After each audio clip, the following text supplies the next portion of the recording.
Olá, meus amados irmãos, meus amigos em Cristo. Quero cumprimentar a todos com a paz do Senhor Jesus.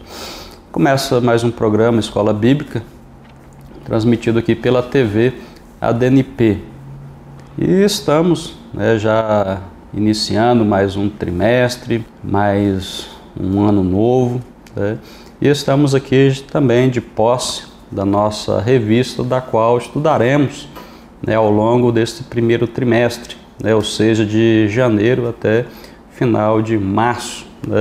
E a lição, então, a revista, melhor falando, tem como tema uma jornada de fé, e ela abrangerá então a formação do povo de Israel e a sua herança espiritual. Então estamos dando início a essa primeira aula com o seguinte tema: o livro de Êxodo e o cativeiro de Israel no Egito. Vamos ler o textuário da nossa aula, lembrando também que esse trimestre temos como comentarista, escritor desta revista, o nosso amado pastor Antônio Gilberto.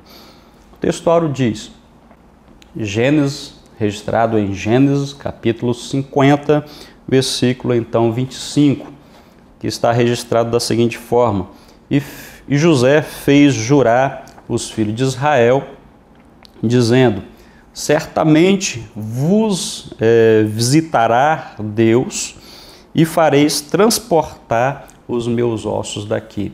Então, José tinha convicção que Deus iria visitar os filhos de Israel ali no Egito, e ele então fez que o povo jurasse que levaria os seus ossos daquele lugar. Então estamos dando início mais um trimestre com a graça do nosso bom Deus. Podemos dizer que até aqui o Senhor tem nos ajudado, e queremos também dizer que estamos diante de mais um desafio, mas também tenho certeza que com a ajuda do Espírito Santo do Senhor seremos vitoriosos, avançaremos, aprenderemos muito com a ajuda do nosso Mestre Espírito Santo. A aula, então, de hoje, ela vem apresentar um panorama do livro de Êxodo. Ela também vem fazer uma abordagem sobre a origem de Moisés, esse grande líder que Deus levantou, que um pouquinho mais tarde, isso falando dentro do âmbito da lição, ele se tornou um grande libertador para os seus irmãos. A presente aula, então, ela encontra-se dividida em 3 capítulos, a saber, primeiro, ela vai fazer então uma abordagem sobre o livro de Êxodo. O segundo capítulo vai tratar sobre o nascimento de Moisés, e o terceiro capítulo vai falar sobre o zelo precipitado que Moisés teve e sua fuga. Então, esse é o panorama da nossa lição que estudaremos a partir então de agora. Lembrando também que esta lição estaremos estudando no dia 5 de janeiro, em todas as igrejas que adotam esta revista editada, publicada pela CPAD. Então, lembrando, se você não tem a sua, procure ter, tem grandes coisas, grandes lições, ensinamentos que podemos estar extraindo para a nossa vida espiritual.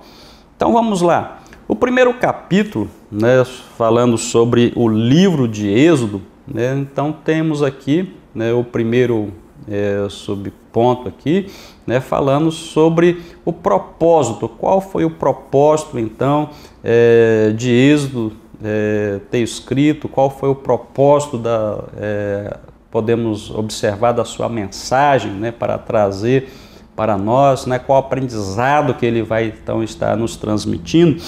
Então, quando estudamos a Bíblia, nós aprendemos que Êxodo, então, ele significa, né, saída, né? Êxodo significa, então, partida. E podemos deixar claro que no tempo, né, definido por Deus, né, então a saída, né, dos israelitas do Egito, né, marcou então um fim de um período, né, de opressão dos descendentes de Abraão, mas ao mesmo tempo dá também início ao cumprimento, olha só, ao cumprimento das promessas, né, feitas a Abraão. Isso é, que os seus descendentes, né, não só viveriam na terra prometida, né, mas também que seriam uma grande nação, que eles também se multiplicariam abundantemente, né, sobre a terra. Então ele marca, né, o fim de uma opressão e dá então inauguração a um novo período. Moisés, né, sem dúvida, né, é o escritor deste livro, né, então cujo objetivo, né, desse livro pode ser definido como delinear o crescimento rápido, né, dos descendentes de Jacó, né, e também vem delinear, né, do Egito ao estabelecimento da nação teocrática em sua terra prometida, né. Então podemos ver ainda que o livro de Êxodo nos apresenta um Deus, né, que se manifesta e se deixa ser conhecido pelas suas obras e pelas suas maravilhas, né? E vale ressaltar que, então, uma vez libertos, Deus quer estar no meio do seu povo e Deus também deseja andar, né, com o seu povo. Então aqui fizemos, né, uma breve síntese sobre o propósito do livro de Êxodo. Bom, mas em se tratando do livro de Êxodo, temos também a questão da escravidão, né? Não podemos deixar de mencionar sobre a escravidão. O livro de Êxodo ele foi escrito, né, entre o período de 1450 e 1410 a.C., né? O povo escolhido de Deus, né, o povo de Israel, eles viveram, né, no Egito por um período aproximadamente aí de 430 anos, né? E após então a morte de José, o povo então foi cruelmente, duramente, né, oprimido por um certo faraó. Então, humanamente falando, né, seria impossível, né, o povo deixar aquela opressão, né, se ver livre daquela opressão. Então nós observamos, né, através das Escrituras, que Deus então interveio, né, com mão forte, com um braço estendido, né, e revelando então para os egípcios que há um Deus, né, que governa e reina sobre tudo e também sobre todos. Vale ressaltar, né, que nós também éramos escravos, né, do pecado, né, e também humanamente falando seria também impossível nós escaparmos do laço do passarinheiro, né, mas Jesus, né, pagou, né, o preço, né, libertando-nos e agora a fim de que nós também fôssemos livres, né. E fechando esse primeiro capítulo, temos, né, a questão do clamor por um libertador. Em Êxodo, né, em Êxodo capítulo 2 e versículo 24, diz que e Deus, ele ouviu o seu gemido, né, o gemido do povo, e lembrou-se Deus, né, da sua aliança com Abraão, com Isaque e com Jacó. Então, em meio àquela opressão, né, Israel lembra-se de Deus, né, Israel clama a Deus e Deus, por sua vez, ele ouve esse clamor e intervém, né, em favor do seu povo, né? Então, lembrando que um libertador, né, então Deus levanta um libertador para dar fim àquela escravidão. Então, podemos até deixar uma mensagem, né? Não desanime, né? Deus, né, está ouvindo a tua oração, Deus está ouvindo o teu clamor, né? E com certeza Ele intervirá, né, advogando a tua causa. Bom, o segundo, ele vem tratando, né, sobre o nascimento, então, de Moisés. Esse é o segundo capítulo, né? Então, nós observamos aqui, né, os israelitas no Egito.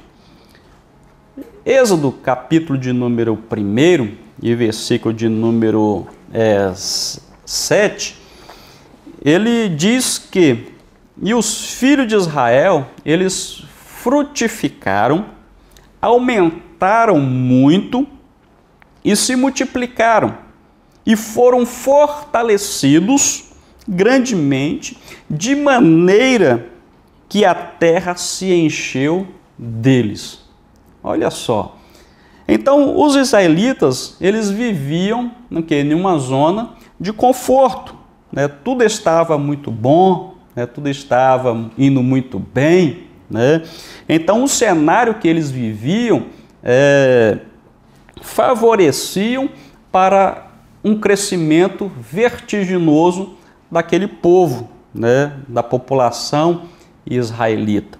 Então, agora que entra o X da questão. Este aumento, né, numérico logo chamou a atenção do rei. Lemos o versículo 7. O versículo 8 diz que levantou-se um novo rei, né, sobre o Egito, que não conheceu José. Ele não conhecera José. Então agora o quadro muda radicalmente, né?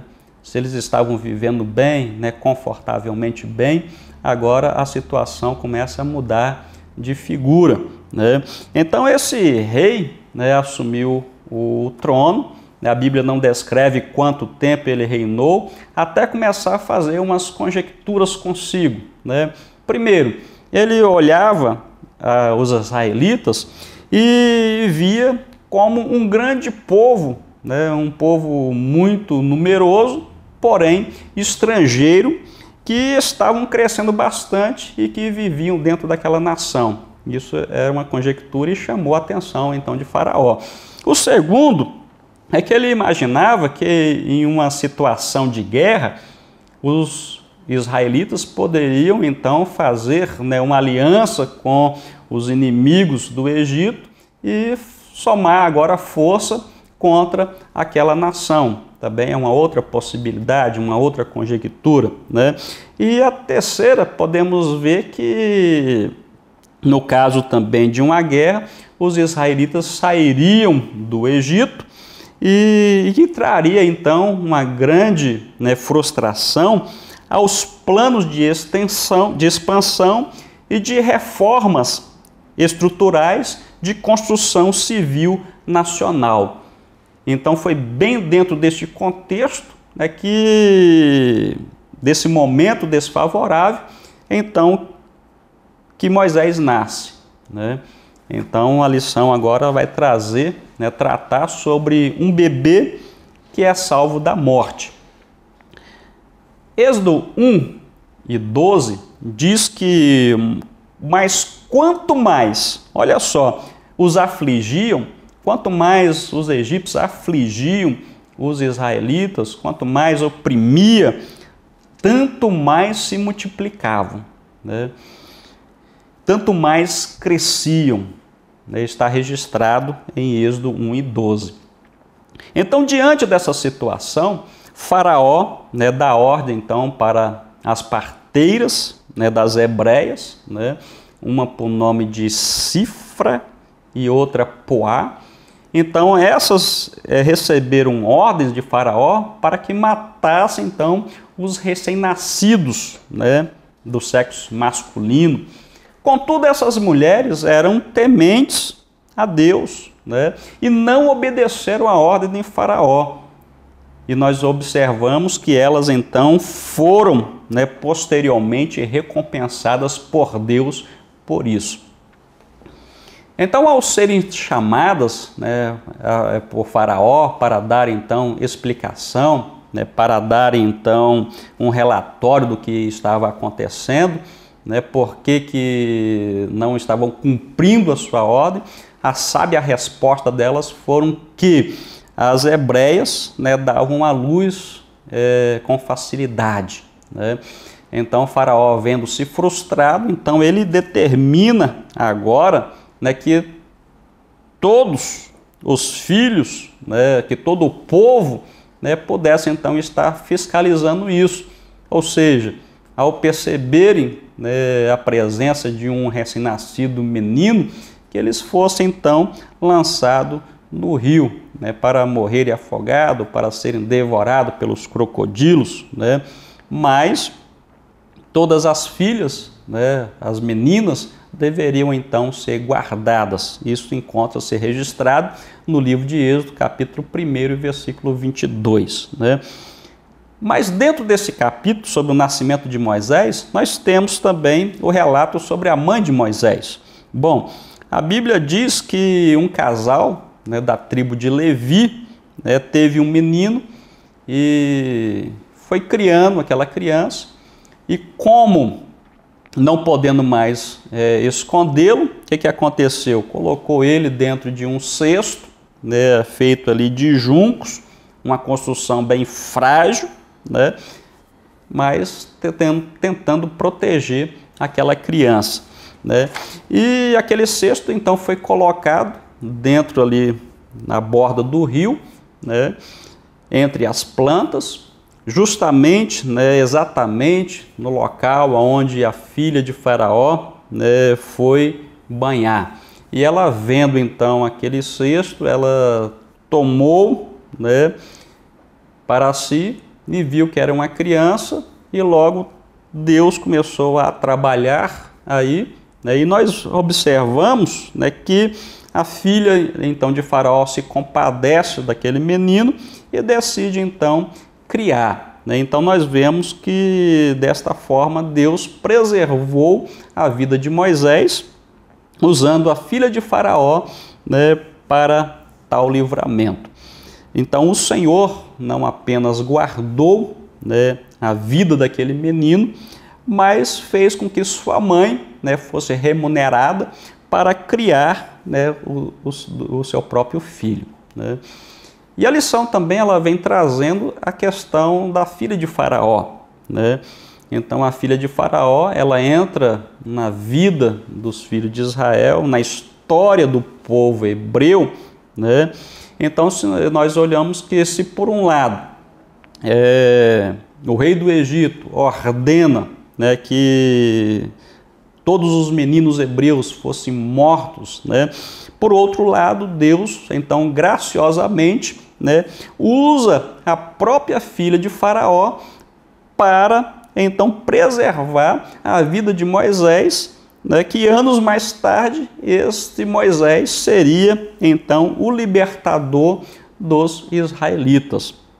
Então, não sabemos nada, né, a respeito desta mulher, a Bíblia não relata, mas se recorrermos à história, vamos observar, né, a dinastia que reinou naquela época e chegaremos então a um nome, né, mas não vamos tratar disso agora porque o nosso tempo não permite, né? Se por um lado nós não sabemos nada a respeito desta mulher, mas o que nós temos aqui é suficiente para entendermos que Deus, né, ele pode utilizar pessoas que desconhecemos, né, e que não também têm o mesmo temor que nós a Ele, para nos ajudar e fazer prosperar, né, os planos divinos, né? Então temos que saber disso. E terceiro, né, e último capítulo, né, apresentado nesta revista é o zelo precipitado de Moisés e sua fuga. Moisés é levado ao palácio, né, é o primeiro subtópico aqui, né, e Êxodo 2:10 diz que, e quando o menino já era grande, né, ela o trouxe à filha de Faraó, o qual o adotou e chamou-lhe Moisés, e disse, porque das águas o tenho tirado. Né? Então não sabemos, né, a Bíblia não relata quanto tempo, né, Moisés morou com a sua mãe biológica até ser levado, né, para a sua mãe adotiva, a filha de Faraó. Né? Mas de certa forma a Bíblia deixa registrado, né, que Moisés foi levado, né, e entregue ali no palácio. O ponto 2 trata sobre o preparo de Moisés. Moisés passou então seus primeiros 40 anos da sua vida trabalhando para o governo egípcio. Alguns estudiosos acreditam que ele, né, Moisés, estava então sendo preparado para tornar-se Faraó. Né? Isso aí é comentarista de alguns estudiosos. O Egito parece o lugar então menos favorável para Deus começar e treinar um líder, né? Mas os caminhos do Senhor com certeza não são os nossos caminhos, nem os seus pensamentos são os nossos pensamentos. Então Moisés ele foi educado, né, em toda a ciência, né, dos egípcios, era poderoso em palavras e obras, né, registrado, isso está registrado em Atos dos Apóstolos, capítulo 7, versículo 22. Né? Os egípcios, olha só para você ter uma ideia, era uma civilização extremamente desenvolvida para a sua época, né? Especialmente nas áreas de engenharia, matemática e astronomia. E graças então a esses conhecimentos, né, de astronomia, desenvolveu um calendário, né, de precisão extraordinária, e seus engenheiros planejavam e supervisionavam a construção de estruturas que existem até hoje. Né? Então, se formos ao Egito, quem vai até o Egito, eles contemplam, né, essas grandes construções, né, que estão lá até hoje e que se impressionam, né, essas realizações desse povo da antiguidade. Bom, em último lugar, nós vamos ter aqui a fuga de Moisés. Né? Então, apesar de as pessoas se confundirem sobre a etnia de Moisés, né, como está registrado, né, até tratando ele como um egípcio, né, Moisés ele sabia que era hebreu, né, ele sabia que não era egípcio e não podia então evitar, né, identificar-se, né, Moisés não podia evitar identificar-se com o sofrimento do seu povo. Ele não podia ser imparcial, ele não podia tapar os seus olhos. Então, certo dia, ele tomou a coragem e decisão, né, de ajudá-los, né, mesmo que isso significasse, então, perder sua posição, né, de nobre como filho, então, da princesa. Né? Então, os prazeres, né, e tesouros do Egito desvaneceram, né, quando ele se viu, né, ajudando a libertar o povo escolhido de Deus. Né? Então, fechamos aqui, né, esta aula de hoje. Né? Foi bem rapidinho, é uma síntese, né? Não temos tempo para trazer, né, uma explanação e exaurir esse assunto, mas você tem a oportunidade, né, de pegar esse norte e fazer a sua pesquisa, né, e planejar uma boa aula e aprender, né, com a graça e com a ajuda do Espírito Santo. Então, quero dizer que continue, né, acompanhando a nossa programação, continue assistindo, né, a nossa TV. Deus tem uma palavra de bênção, né, para a tua vida. Então até o próximo programa Escola Bíblica, transmitido diretamente aqui da TV ADNP. Um grande abraço a todos e fique com Deus.